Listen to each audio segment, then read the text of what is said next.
Daerah aliran sungai secara umum didefinisikan sebagai suatu hamparan wilayah atau kawasan yang dibatasi oleh pembatas topografi atau punggung bukit yang berfungsi untuk menerima, mengumpulkan air hujan, sedimentasi dan unsur hara, serta mengalirkannya melalui anak-anak sungai dan keluar pada satu titik yang disebut dengan outlet. Pemanfaatan potensi sumber daya alam di dalam das, termasuk hutan, untuk berbagai kepentingan dan kebutuhan manusia, telah menyebabkan terjadinya degradasi lahan dan hutan yang dahsyat. Seiring berjalannya waktu, fungsi daerah aliran sungai mulai menurun.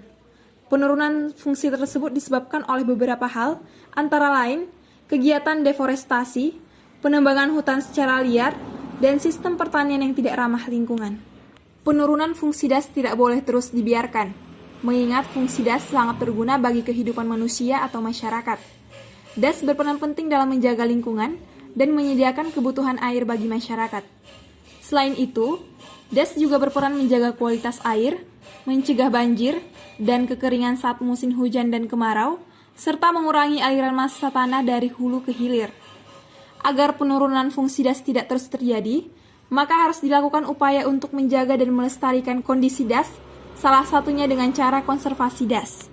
Dilansir dari laman resmi Konservasi Das Fakultas Kehutanan Universitas Gadjah Mada, konservasi das adalah upaya-upaya pelestarian lingkungan yang didasari pada peran dan fungsi setiap wilayah dalam das dan mencakup aspek perlindungan, pemeliharaan, dan pemanfaatan ekosistem secara berkelanjutan. Tujuan utama konservasi das adalah untuk menjaga hubungan timbal balik antara sumber daya alam dan lingkungan das dengan kegiatan manusia guna kelestarian fungsi lingkungan dan kesejahteraan masyarakat. Upaya-upaya konservasi das dalam buku pengelolaan daerah aliran sungai karya Mesalinda Salampesi dan kawan-kawan, dijelaskan beberapa upaya konservasi das, yaitu yang pertama ada pemberdayaan masyarakat sekitar das. Masyarakat sekitar das merupakan komponen penting dalam upaya konservasi das, sebab mereka merupakan aktor utama yang memanfaatkan sumber daya alam di sekitar das. Pemberdayaan bagi masyarakat sekitar das perlu dilakukan untuk peningkatan kesadaran dan komitmen penduduk terkait perlunya perlindungan dan pelestarian terhadap sumber daya alam dan das. Yang kedua ada tindakan pengendalian untuk meminimalisir laju degradasi das. Tindakan ini berupa pengendalian lahan yang dapat ditanami lahan tidur, aliran air, dan kelembagaan sosial.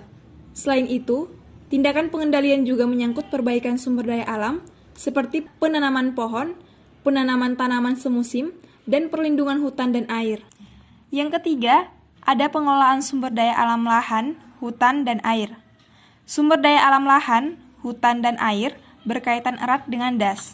Oleh sebab itu, ketiga sumber daya alam tersebut harus dikelola secara benar agar fungsi das dapat kembali meningkat.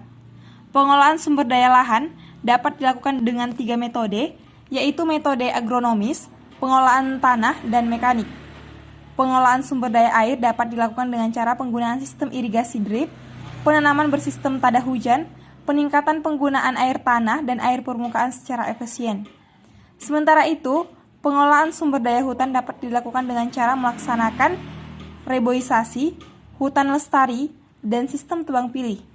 Yang keempat, ada upaya diversifikasi mata pencaharian masyarakat sekitar das. Upaya diversifikasi perlu dilakukan agar masyarakat tidak selalu bergantung pada sektor pertanian. Apabila ketergantungan masyarakat terhadap sektor pertanian menurun, maka akan dapat mengurangi tekanan pada sumber daya alam, sehingga kerusakan sumber daya alam bisa diminimalisir.